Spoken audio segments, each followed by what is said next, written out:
What is going on, everyone? James with Urban Bass Layers. I am out here at one of my favorite fishing spots in Sacramento, and today I'm just going to do a quick little story on how I kind of got into bass fishing. I was going with some friends years back up to Mount Lassen camping, and they got me into trout fishing, and I didn't even know how to tie a knot back then.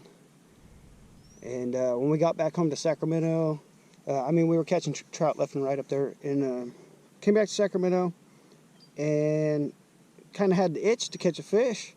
So my friend's brother was like, yeah, there's fish down at the creek in Roseville. And when I was a kid, we used to go down there and catch crawdads and stuff. I didn't know how to fish when I was a kid. And I instantly thought to myself, man, I used to see fish there all the time. So I took that little tiny, it was a $10 Walmart special pole. I don't even remember what it was. It ended up snapping in half on me on a fish. But I took that pole, and the only bait that I knew to use back then was a little tiny Rapalas, and they were like the trout Rapalas because we were using those for trout. And I think I had like 6-pound line on and something like that. Went down to the creek in Roseville, and I made about 2 casts. Second cast, I hooked into a tree. And man, I used to have a really bad attitude back then, and I got mad, and I took the pole and I threw it in the creek, and I went home. I quit fishing. I literally quit fishing. That was it. Why am I going to spend all this money on something when I'm just going to hook it in the tree and lose it? So I was upset. I used to skateboard back then, but I was recovering from broken foot. I kept breaking my foot on the same trick, and I couldn't, which is stupid of me, you know. Break your foot on a trick and then go try it again without your foot being healed all the way, and you break your foot again. So I was healing from that, and I decided to go fishing again, I guess. I was sitting there one day, and I was like, man, I kind of want to go fish. And I was like, well, I threw my pole in the freaking creek in Roseville. Well, I went and got some old janky shoes on, and I went back down to the creek, went down in there, and I actually walked down into the creek, got the pole back, took the bait out of the tree, and kind of fixed everything, got it all together, and I made a little pitch out and was just trying to kind of fix my line and get everything fixed, and I caught a fish. It wasn't a big one, it was just a little tiny dry creek spotted bass. And I was like, hey, I'm onto something here. I gotta have the right attitude while I'm out here. And that was the number one thing. And so I proceeded to go that day, and I think I caught like 10 or 15 fish. I went back the next day, and I put on a little tiny rooster tail, and I caught 43 fish in one day out there. They were small, little bluegill, little bass, and stuff like that. I got in the water, and I walked up the creek, and I hit all the holes that nobody fished. I caught so many fish, man, and that was it. I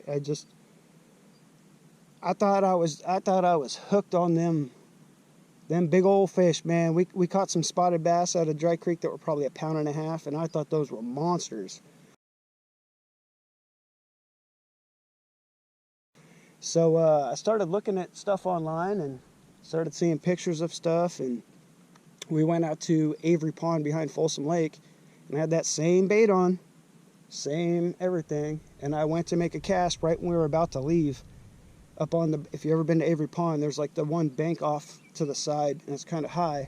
And I made a cast way out over the water with that crankbait, and it was about a 3-pounder. Jumped out of the water before the bait hit, and took the bait, and I caught the fish. And man, that right there, I was like, bass do that? Because we were only trout fishing, so I know some trout, they will jump out of the water and go for baits and stuff like that, but to see a bass do that, and I was like, wow, what have I been missing? So then I went home, and we started just sitting in my buddy's garage, and we'd go grab some beers and hang out in the garage and put on YouTube, and we just started watching people's stuff and started finding people around Sacramento catching good ones. And I really liked, and I was inspired by a lot of people that were fishing, like the channel over here in the Thomas and some other spots. I don't know, man, a fire went off in me. I couldn't skateboard anymore, and I found something that gave me passion again, and something that I could study and that I was constantly just going to be learning on. And skateboarding was like that. It's like a puzzle in your head. You got to constantly unlock things. And I really feel like, I was explaining this earlier to someone, fishing is kind of like a video game. You unlock different levels as you keep going. You go and you fight a beast, and you might not beat the beast that time, and you got to go regroup and figure out what you did wrong, and then go back and battle that beast again, and then you beat the beast and you go to the next level. And that's, you know, I started finding more ponds around Sacramento that had bigger fish in them, and I started talking to my old buddies that fished a lot, and I started asking them, man, where'd you guys catch your biggest fish at? And they started telling me stories and stuff. And there's a couple guys that have fished this place, and man, there's some big fish caught out of here. And yeah, I got that big fish itch. Once I started catching like 3-4 pound fish, I thought those were monsters, man.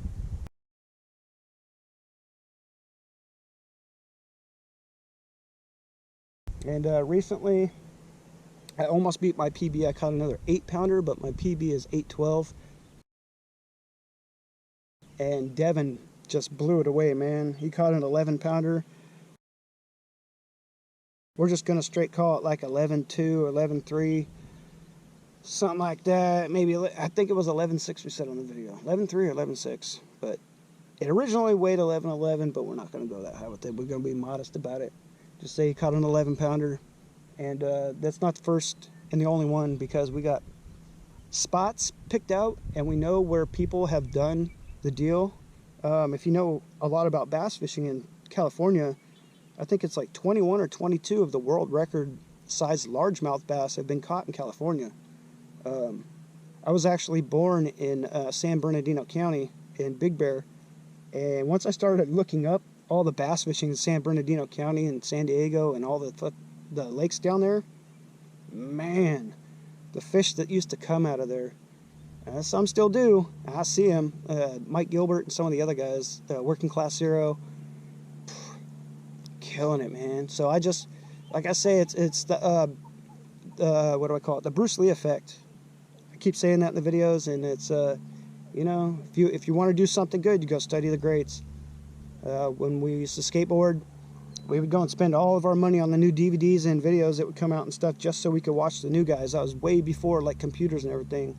So like back in 96, 97, 98, we were going to like surf and skate and stuff and buying every VHS tape that came out when they first came out, so we could see the new tricks, and we'd be the first ones around doing them, and people would be like, wow, how'd you guys learn this stuff? And it's just, you go you don't really copy, you take bits and pieces of the greats and the people that you know are really good at what they do. You take bits and pieces of all that, so you're not directly just stealing their stuff, and you create your own thing out of that. You take like a shell and you kind of build off it with weaponry, I guess to say. It's like I don't know how to explain that. It's kind of like graffiti, if you ever see graffiti and stuff like that. If you see like big murals, the really good ones, they're built like, it's built like a scene, and everything's like structurally put there a certain way. Kind of think about my fishing the same way. You eliminate the things that don't work, and you know, you can go out and do scribbles all day, or you can go out and actually do things that make sense and gonna advance everybody.